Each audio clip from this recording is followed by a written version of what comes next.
goals and then score goals and then defend. Like, it isn't fucking hard to win a game against Galatasaray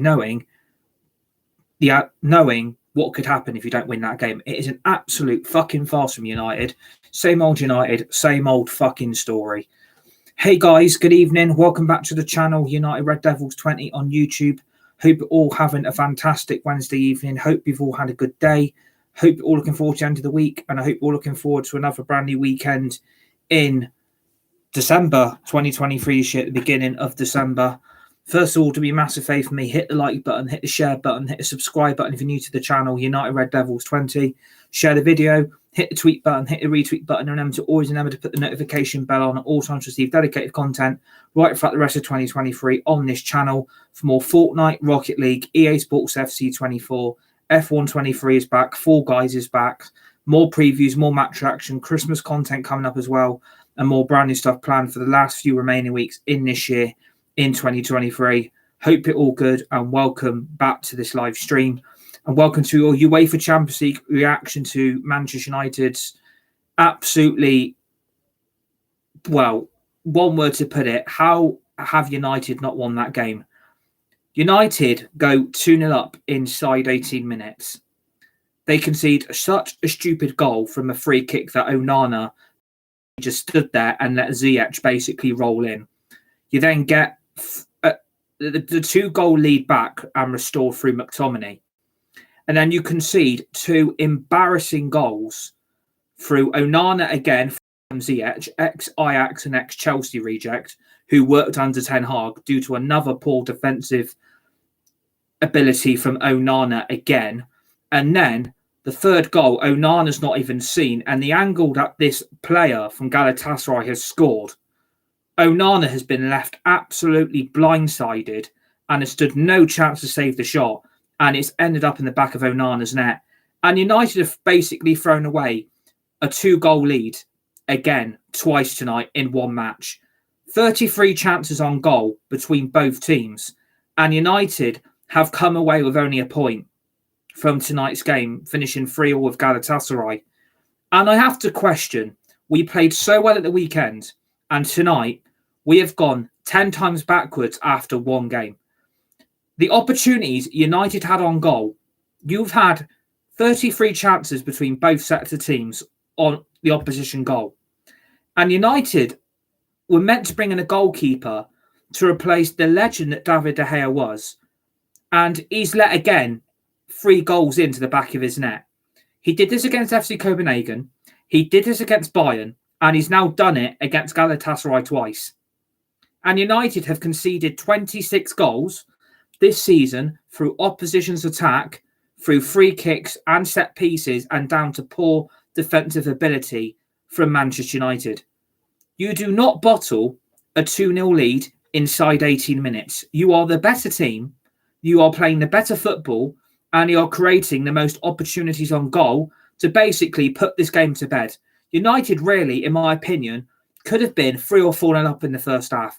That is how wide open Galatasaray were. Like, the spaces and the gaps they left in that game today, United failed to expose the defensive woes of Galatasaray. And same old United, same old story. They've got too comfortable. They've gone back into their comfortable zone and have let the lead slip twice in one game. That is how bad Man United are. They go one game with a great performance at the weekend, and you've come in tonight and basically embarrassed yourselves. You've let a lead slip twice in one game. That is, for me, that is unforgivable. You have got the lead comfortably. Garnacho and Bruno have got you on the way with 2 great goals to give United a 2-0 lead inside 18 minutes. 2 really, really great goals. Bruno Fernandes with yet another screamer of a goal from outside the box to give United a very, very comfortable 2-0 lead, especially away to Galatasaray with the atmosphere in Turkey absolutely hell and absolutely electric at their stadium tonight at the Telecom Stadium. And tonight, that they were hushed because our 2-0 lead has basically buried any hopes or any positivity of Galatasaray getting through this group. And United have played well. Like, I didn't expect United to be 2-0 up inside 80 minutes. I mean, it was quite a surprise that, United have started this well, because the way this Champions League campaign's been, it's mainly been the opposition that have been all over United. And to go 2-0 up's a great asset. It's a great momentum, and it's a great confidence and positivity to the set of players that Ten Hag went with tonight. And I do believe we were the better team. We did create the most opportunities, but unfortunately, United just got too comfortable. I think they took their eye off the game. I think they took their eye off the ball. And I think Man United really let Galatasaray right back in it. And twice, you're conceding 26 goals all season. And you were meant to be solving these problems in the summer transfer window. And tonight's Champions League campaign is absolutely fully exposed how weak that Man United team is. There is no defensive ability. The midfield is a load of pants. The attack is trash. And basically, you've got a squad that has got too many injuries, more than a hospital wing at Hogwarts School of witchcraft and wizardry. And basically, Ten Hag has been told to fucking get on with it. And basically told, well, there's no money spent in January. You're going to have to go with the same squad again. There's no money. The piggy bank notes have dried up in the piggy bank. And don't expect any incomers in January. The only way that happens if you sell your players. So basically, Ten Hag has been screwed already. And match day 5 of the Champions League group stage, where you're expecting United to go to Turkey and get a result with the players they had and with the team they went with, I fully expected Manchester United to come away with something. And a point is a disaster. It really, really is. A point is an absolute disaster, because if you think about it now, United is still bottom of this group on 4 points. 4 points from 15 games. From 5 games, 4 points from 15. That is Man United for you. This is the same old mistakes, the same old paper in the cracks, and trying to basically cover over everything just to get on with it. And I feel for Ten Hag, and Ten Hag is going to be left majorly frustrated, majorly upset. And I think he's going to be angry to the point that he has to go in on these players, because United, again, have just let another team back into a game that United were comfortably winning. If you've got a 2-0 lead, surely you go for the third goal and kill Galatasaray off. And that would have finished them. If you go 3-0 up inside 30 minutes, you've won the game. And then all hell breaks loose where, Robbie Savage is getting, really excited. He must be having an orgasm live on TNT Sports, basically quoting how great Bruno Fernandes has been. And yes, he was good today. At times, Bruno, the opportunities and the goals he had in him, he could have had 3 or 4 goals to him today. But what annoys me about Bruno, he gets praised, and then he then gets exposed, because they're praising him for his performance so far. And then Robbie Savage then makes an absolute ridiculous, ludicrous comment saying, look at Bruno Fernandes tracking back. What happens when Bruno Fernandes then starts tracking back? He concedes a stupid free kick on the edge of the United penalty area. And Galatasaray have got deadly set piece takers over their free kicks. And basically, what happens with this free kick? We have got 5 of our players in that wall to defend Onana's net. And you're expecting this free kick to go low, to go into the top corner, to go high over the bar, or Onana basically saves it. What happens from this resulting free kick? And what annoys me about that wall, that there's 5 of our players there, and you're expecting them to do their job. Basically, the wall just stands there, and basically, Ziyech has an easy tap in from a free kick. He lets it roll from his left foot straight into Onana's bottom right-hand corner of his net. And what annoys about Andre Onana, he's meant to be the saviour to keep United the ball out of our net. We paid nearly 60 million for a goalkeeper that was meant to be replacing De Gea, and was going to be an exciting signing for this fan base and for these supporters, and was going to take Manchester United to the next level. The goal he concedes, first of all, is ridiculous. He basically just stands there and lets it go in. He doesn't even try to attempt to save it. And then he's been left flat-footed, because the ball has already ended up in the back of the net. And then he bends down on his knees. I mean, what are you getting down on the floor to propose to the pitch? At the end of the day, that should be kept out. You should be saving that free kick. There is no excuses to how bad that first goal was to be conceded. And then what then annoys me again after that, you know, we're 2-1 up at half time. You're thinking, right, if United find the third goal, this is going to kill Galatasaray off and this will win us the game. Unfortunately, what happens again from United, and it's a stupid free kick given away, it's either by Aaron Wan-Bissaka or it's Luke Shaw. One of the two has given yet again another dangerous free kick on the edge of the United penalty area. Free kick's been awarded to Galatasaray, and they've got Hakim Ziyech standing over the free kick again. And Onana's probably thinking, right, I can't make the same mistake twice in one game. And what does he go and do? Ziyech puts the ball in, and basically Onana fumbles the ball on his right arm. The ball rolls under his right arm and then rolls under his left, and the ball's ended up in the back of the net. And I think Onana expected to keep that out. The ball has left him, again, flat-footed. Another poor goal conceded from a goalkeeper to replace De Gea. Like, United really should have learnt their lesson from the first free kick we gave away. And unfortunately, they haven't done it. And it's the same old mistakes at the back in that back four. And I quote, when you've got players like Luke Shaw that constantly pick up bookings and Wan-Bissaka, who both then go give stupid decisions on the edge of the United penalty area, both pick up a yellow card. And it's like, we can't afford to let this end up in the back of the net. And what annoys me, to defend that free kick, we've put Garnacho in the wall.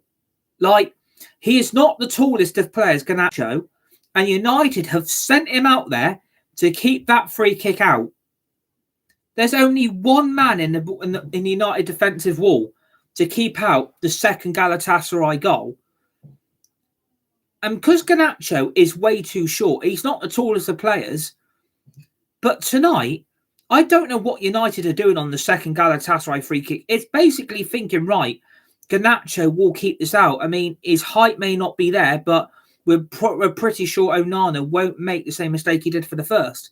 And it's basically cursed us because he's done exactly what he did at the first mistake. He has caused United's downfall tonight by two stupid goals that he should be keeping out. I mean, I've got mates who play football. I've got mates who are goalkeepers. I've got friends that are better than Andre Onana, and they would keep both of those free kicks out. And this is what really fucking annoys me, that we paid 60 million for a goalkeeper where really it shouldn't have been the priority position. I would have rather have kept David De Gea. I really would have kept him now, because the amount of goals Onana has let in, 26, and apparently that was a big problem for United last season, keeping the ball out the back of the net. De Gea would have kept both of them out. De Gea would have kept both of those goals out of the net, and United would have kept their 2-0 lead. But I honestly thought, like, the confidence was there when you've got a great through ball put through by Wan-Bissaka to Scott McTominay, who's basically been left unmarked by the Galatasaray back four. McTominay makes it 3-1. It's just the second goal is really done United over. And then what happens after that? That Galatasaray make a genius tactical substitution to try and somehow win this game. And I think, you know, it was their. I'm gonna get the goal score up, because at the end of the day, like, the goal he has scored to get Galatasaray at that point is absolutely unbelievable. Like, the way he's absolutely slammed this ball past Onana, and it is a fucking great goal, by the way. It is a fantastic, fantastic goal by the Galatasaray player to earn Galatasaray the point.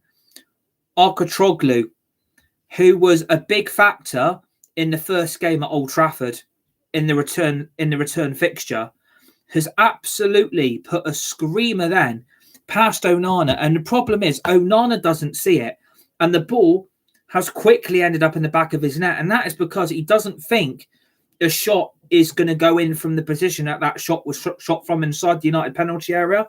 But we've got Luke Shaw tracking on, which makes me really, really angry, because, again, I would have expected Luke Shaw's pace to be able to cover that problem. Onana has seen the shot late, and it's already too late because the angle the goals come from is too powerful to stop, and it's gone into the back of the net. So Onana is responsible for all 3 goals tonight from a physical and mental ability. That goalkeeper is shit. I'm really sorry that let's truth be told here. That something I was told by a source from United, and this is a few months ago. The first choice goalkeeper wasn't Onana, by the way. It was Jordan Pickford. Manchester United wanted to go nowhere near Onana. They wanted Jordan Pickford from Everton to be their new number 1 goalkeeper. And United then had to backtrack from that interest because Everton wanted over 80 million.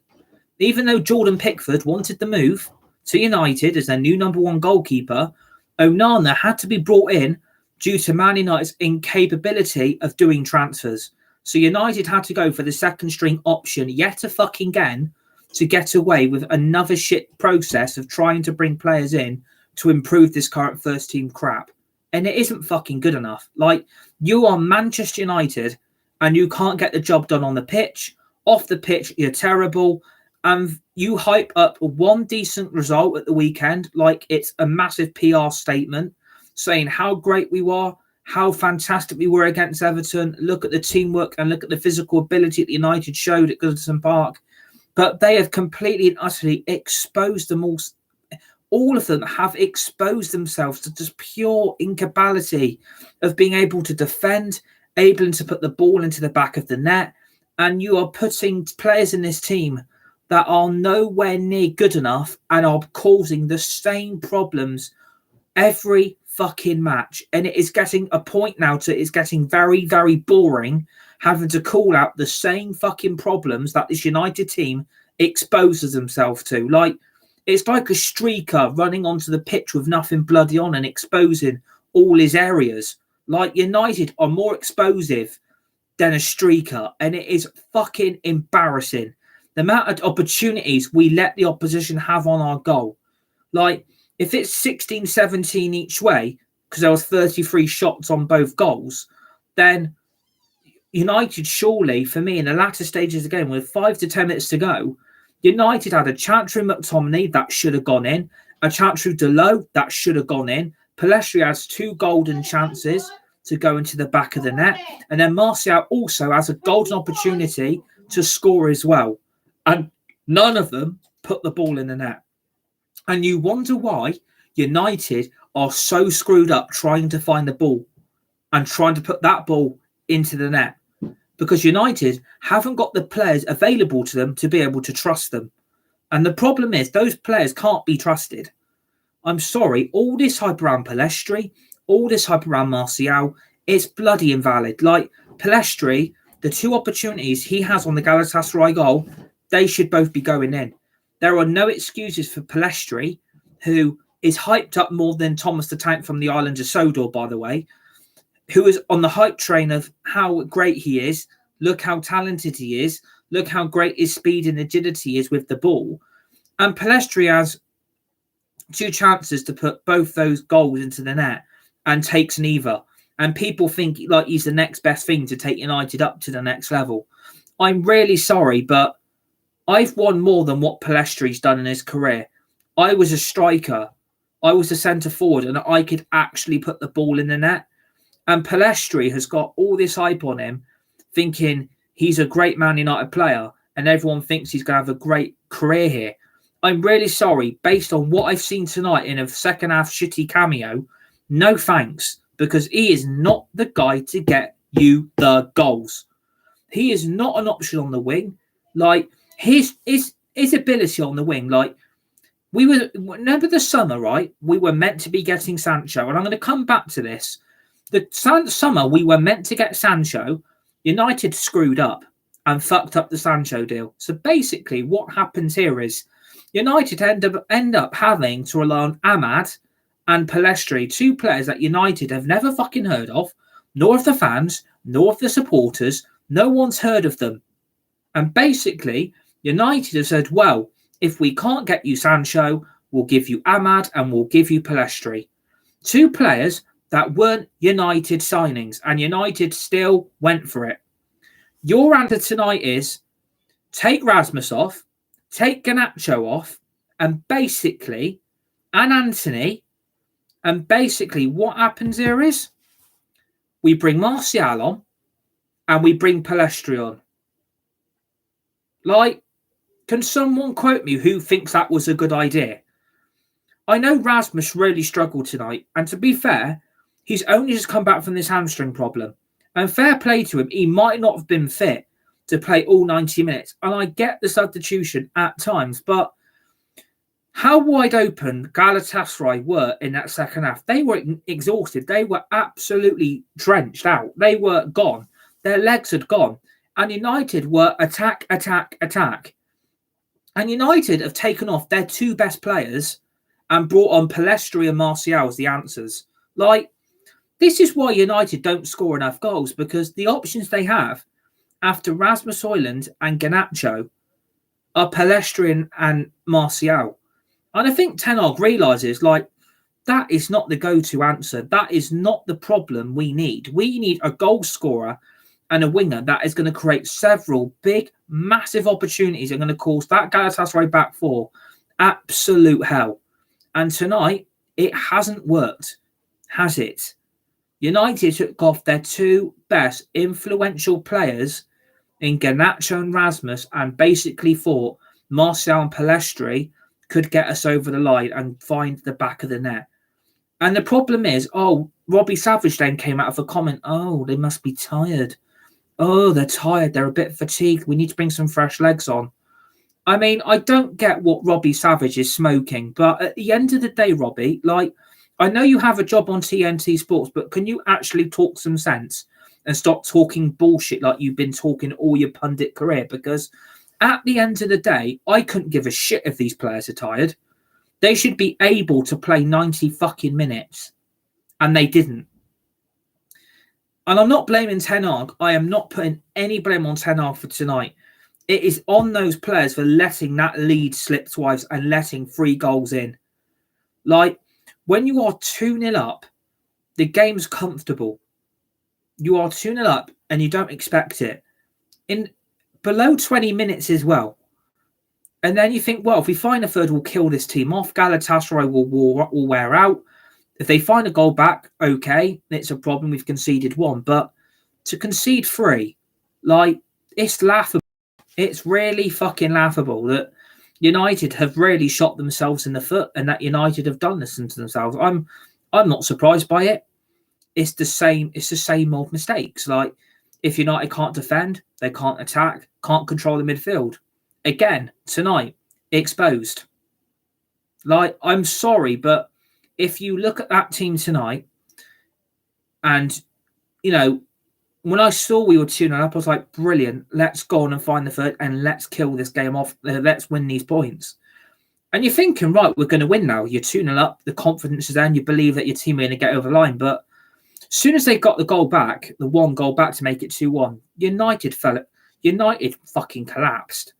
And that is not good enough. Like, this is the mentality of these players. When they concede 1 goal, they absolutely collapse. They fall into their pit. They fall into the graveyard shift again. That the momentum drops, the mentality drops, the heads drop, the confidence goes out the window, and then the plan goes out the bloody front door. Like, United had no plan after that goal was conceded. They had no plan. We weren't settled. We were 6s and 7s after that first half. And I think, you know, Galatasaray, I'm not being funny. I've looked at the replay of the Icardi chance. That isn't offside. Like, the Icardi offside goal that he put past Onana to make it 2-2 in the first half, that's a blatant equaliser. Like, Lindelof has actually kept him on side. The referee, the thing is, they don't use traditional VAR in the Champions League, right? And the system they've got deployed, I've looked at that. Icardi's onside. So, again, decisions making by the referee and all this is a joke. Like, I feel sorry for Galatasaray, and do you know what? Fair play to you, because you scored 3 goals against us. Again, you have put 6 goals past us in 2 group games. And fair play, that doesn't happen a lot. Well, it's happening a lot more often than what it is now which it is anyway. But yeah, like United just they went to sleep. And that's what annoys me. Like, if Bruno Fernandes want to track back, like I'm surely thinking that Luke Shaw or Wan-Bissaka could have stepped up, or Lindelof, and made that tackle, that defensive, ability to get track back and do the job for him. Bruno Fernandes cannot do it all. He can't do it all, and this is what I feel sorry for him. He may be our captain, and he scored a fucking great goal, and fair play to him. But at the moment, I look at the rest of the team, at the moment, the only players that seem to be stepping up, and it is worrying, it is majorly worrying that United have got 3 great players at the moment. Like, Garnacho is on another level again. I'm impressed by Garnacho. His goal he took was fantastic, especially the goal he took, especially on his left foot. He scored 2 fucking great goals in 2 games. Fair play to the talented Argentinian. And then you've got Fernandes, who scores an absolute scorcher to give us a 2-0 lead. And it's gone top bins into the top corner. And then you've got Rasmus. I look at the rest of the team and I think to myself, where's the talent? Like, where's this good set of players? Because Maguire and Lindelof, I mean, again, where's the defence? Diego Dalot has 1 great chance on goal and doesn't convert it when he's got into the Galatasaray penalty area. Luke Shaw is exposed by his ability off the ball when he tracks back and he's not marking. The midfield again, another graveyard shift by 2 midfielders that were dreadful in McTominay and Amrabat. And I thought, for me, that is where it all went wrong. Like, what substitutions were made tonight that I think, again, has cost us, is I think, bringing Kobbie Mainoo on was the best thing we did. I do believe it was. But I would not have taken Amrabat off. Like, I couldn't understand. I couldn't justify what was the decision-making towards the Amrabat substitution. Like, I honestly thought he did okay tonight. And I thought, if you're taking a midfielder off, surely it has to be Scott McTominay. But if the rumours are true that United have now changed their mind about Amrabat, who has basically been one of our best players, like we signed in the summer transfer window, and they're on about sending him back in next summer and not making the deal permanent. You have to think to yourself, he's got his dream move, he's waited all summer, and now United have changed their mind. Like, the way we treat some of these professional footballers is disgusting. Like, they're treating Amrabat like crap, and he's one of United's best players, and they're treating him like shit. And they put him off for Kobbie Mainoo. And fair play again to Kobbie Mainoo. Like, the sophistication, the professionalism at such a young age to hold that midfield. And some of the passes and some of the moves he was making, we don't do that often enough. And I think Kobbie Mainoo in that team, honestly, he's stepping up. Like, he's younger than me, right? And he's absolutely doing a job for United as soon as he came on. And I'm impressed. Like, I've not seen much of him, but I saw bits and pieces here on pre-season. And again today, as soon as he came on, the whole midfield looked a lot more comfortable. But that midfield, like, I just don't think if he picks up an injury, we're screwed. And then you're stuck with McTominay and Amrabat. And I think, again, that didn't work. And I think that is why Amrabat was brought off, because I think Ten Hag saw that Amrabat was on the yellow card. And if he gets sent off, we're screwed. And I think that is why Kobbie was brought on. And fair play to the lad. He's a very, very talented footballer, and he is doing such an influential job in that midfield. But it's a shame tonight that he's come on into an absolute hell on wheels, Kitchen Nightmares USA. It is basically backs against the wall. It is attack, defend, attack, defend, attack, defend. It was like that for nearly the rest of that second half in the last 15 to 20 minutes. It was constant pressure from both sides, not just from United, from Galatasaray as well. And you know what? It was a good game for rivals. Like, I think it's a great game of football. But I'm just disappointed United have let this slip the way they have. Like, it just shows that the shambles we still are. Like, there are still too many performances in there that players don't want to step up. And I think the players, like, they got too comfortable at 2-0 and they thought the game was won.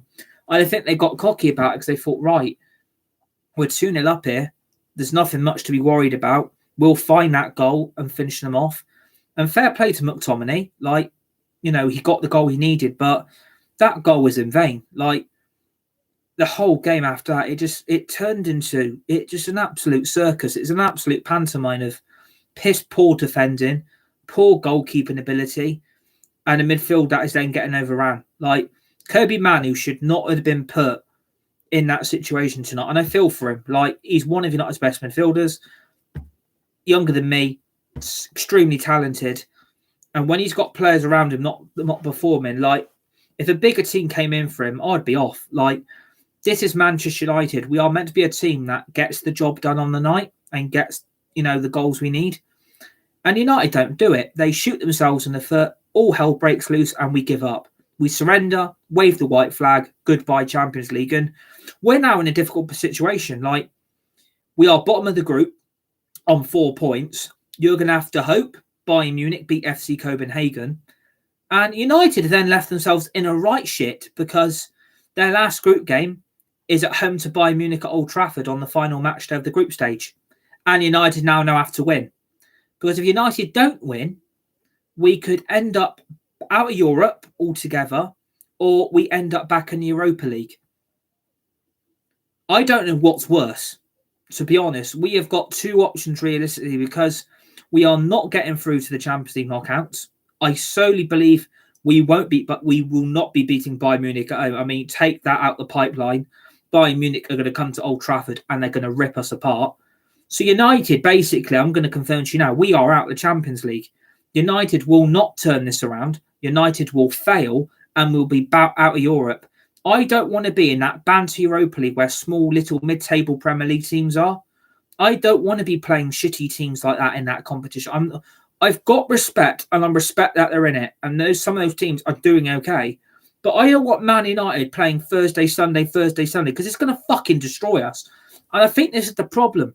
The players who are playing at the moment are getting fed up with the players around them that they're stuck with. Like, I feel sorry for Garnacho. I feel sorry for Fernandes, because I think for me, they were United's two best players tonight by an absolute mile. Created the best opportunities, created the most chance on goals, the most shots on goal. Garnacho should have had enough one. Fernandes has a shot from outside the box. It hits the post. So you wonder where United are going to find the other goals from, because if the goals are going to dry up again, United have got big, big problems. And I think for me, it's true that United, this is the same old problem. I think if Rashford was available, he might have started ahead of Rasmus, and maybe Hojlund brought on in the second half to find a winning, clinching goal. But obviously Rashford was suspended for tonight's game, and you've got to think to yourself, thank fuck he's available for Bayern. I don't think it's going to matter much. I don't think Man United missed Marcus Rashford a lot as what we did, but it might have been great to have him available. Maybe Hojlund wasn't ready to start, and Ten Hag has had to put him in due to Rashford's unavailability due to suspension. Like, he picked that red card up against FC Copenhagen in the previous match day group stage game away in Denmark and thought, I've got to put someone there, because otherwise you're basically stuck with Charlie McNeil and you're stuck with Joe Hugill. And that's another problem. Like, we're basically relying on youngsters again. Like, I know it's good to promote the youth, and I get it, but you need quality, you need leadership, and you need some kind of rhythm to bring this squad up to scratch with. And we haven't got it. We really haven't got it. And people need to realise that United will carry on like this with the options they've got, and it will carry on for the rest of their years. The same problems, same season, same every year. Every week, every month, every day, every minute, second, hour of the day. The same old problems will influence Man United's results. I'm embarrassed to say that we've lost a two-goal lead twice. That should not be happening. You defend as a team, you attack as a team, and you track back as a team. But I think mainly the problems rely on the defence. The problems rely on the goalkeeper. And I think the midfield needs Eriksen or Casemiro next to bloody Fernandes with Kobbie Mainoo, because if the rumours are true now, that what I've been told and what I'm hearing and what I'm looking at, that United apparently this is a January plan, We're looking at a centre-back, a winger, a striker, and another midfielder. They're not happy with Mount. They're not happy with Amrabat. Varane looks like he's going to go. And basically, Sancho's going to go and they want to replace him. And the options United are looking at are Todibo, Timo Werner, and that's basically it. So Mount even going to last a season. So it looks like we've made our mind up on Mount. But the thing is, who's going to buy Mason Mount when we just paid 60 fucking million? Imagine if you would have had Mount, Eriksen and Casemiro available tonight. Varane and Martinez both playing. Wan-Bissaka would have started. I don't understand why Reguilon's game time has been limited as well. I don't get the Reguilon decision because Luke Shaw does not look like he's been great since he's come back. Looks very fatigued, looks a lack of energy, a lack of going forward with the ball. I think Reguilon is 10 times better the left back than what Luke Shaw's ever been at this club. And this is what angers me, that United are making these decisions, that United are causing their own downfall by selecting the wrong team, selecting the wrong players. There's so many better players in that club than some of them in that starting 11. Like, I can't understand what's going on with Varane because it looked like all sunshine and roses in training, and there was a handshake between Varane and Ten Hag in the last training session, and all looked great, all looked fine. And again tonight, on the bench still. So clearly, the plan is we're going to let Varane rot and not play him anytime soon, and United are going to go back to playing Lindelof and Maguire for the rest of the season.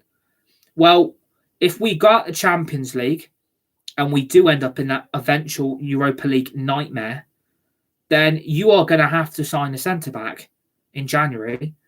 If Sancho goes and Palestri's loaned out, you're then going to have to sign a winger and you're going to have to sign a striker.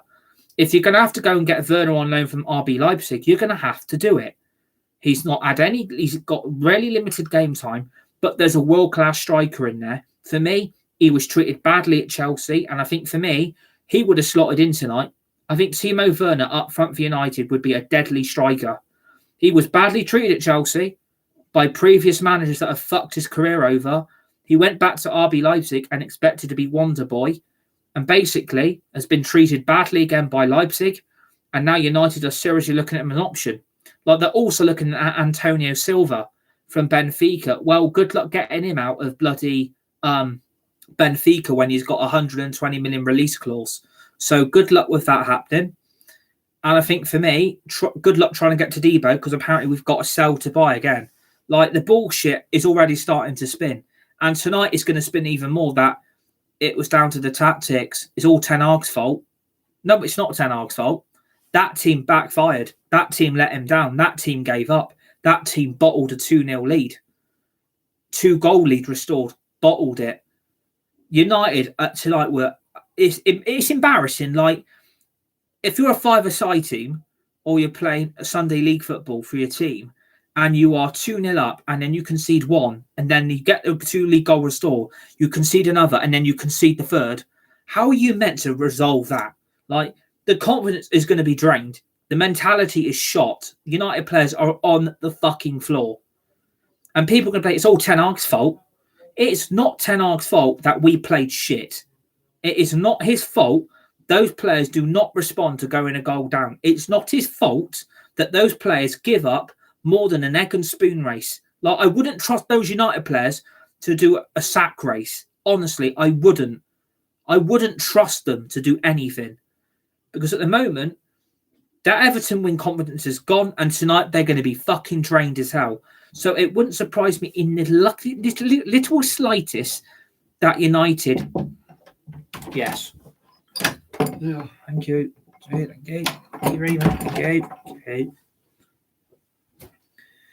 It wouldn't surprise me now in the slightest that we are drained for Saturday, because we've got to go again on Saturday. We've got Newcastle. And if we lose that, it'll be a shit weekend, because you could have won 3 games in a row. And that squad's going to be on the floor. The whole morale is going to be low, because I don't even think those United players believe how they did not win that game. And like I said in the title, how have United not won that match? How have we not won that game? Like, The amount of opportunities we had on that Galatasaray goal is unfucking forgivable. If you would have kept Garnacho and Hojlund on, we might have won that game by 5 or 6-3. We really would have. And my mum said to me while we watched it with parents, we could have won that game by nearly 9-3. We could have had 6 second-half goals with the amount of opportunities United had on that Galatasaray goal. And that is your big problem. The lack of goals is costing United. It really, really is. And I feel sorry for the fans. I feel sorry for the supporters because you entered the hell ring tonight and basically have gone and travelled all out to Turkey in the poor pissing rain. It has rained all day in Turkey, all morning, all afternoon, all evening. And have travelled there tonight in your drove to go and watch United give up. 2-0 lead and a 3-1 lead has been wiped out by a piss-poor Galatasaray team that are more open than a fucking letterbox. That they are more open than a bloody pencil case. Like, it is unbelievable that United have surrendered the advantage they had. And I'm ashamed. Like, I am really ashamed that United have thrown in the towel like this and have gave up on us. Like, again, one good result of the weekend. Everything's fine. Everything's all good again. But in reality, welcome to the hell. Welcome back to hell. I'm sorry, but you can't forgive that tonight. I am not blaming Ten Hag. It is those players that do not respond well to conceding goals or going behind, and they don't know what to do. There seems to be a lack of any organisation. There's still a lack of identity. And I think players in that team, we need a whole rebuild again in January and in the summer, and we need to go again.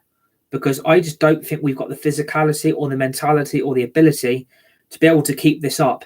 Because the goals will dry up, injuries will happen even more, and we will pick up more injuries. We will pick up more knocks of these players.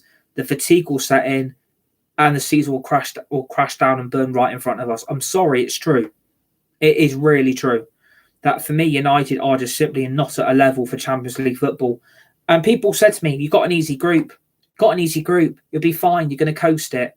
What bullshit were you looking at? What crap was coming out of your mouth? Because at the end of the day, you've been lied to. It was not an easy group. I said this was going to be difficult, and I've been proved right. You've got 3 champions of 3 different continents in your group. Champions of Germany, champions of Denmark, and the champions of Turkey. And you're expecting Manchester United to coast through this group. Yeah, Bayern Munich have only got Harry Kane. Galatasaray are the Turkish champions. Copenhagen are the Denmark champions. And you're expecting Manchester United to beat all 3 twice each. Well, welcome to your delusion, because we had a group of death, and I called it and I said it. And I've been proved right. I'm sorry. United have got themselves into this mess, and they need to dig themselves out. And they've got to respond again. We've got to go again Saturday. Am I expecting a United win now after what I saw tonight? I'm not feeling confident now. I'm really not. But it's just a shame that we've not won the game. And I'm going to keep stating it. How the fuck we not won? That's what annoys me. That's what frustrates me a lot as a Manchester United fan. There are games that United could win and they haven't. And we've gave up.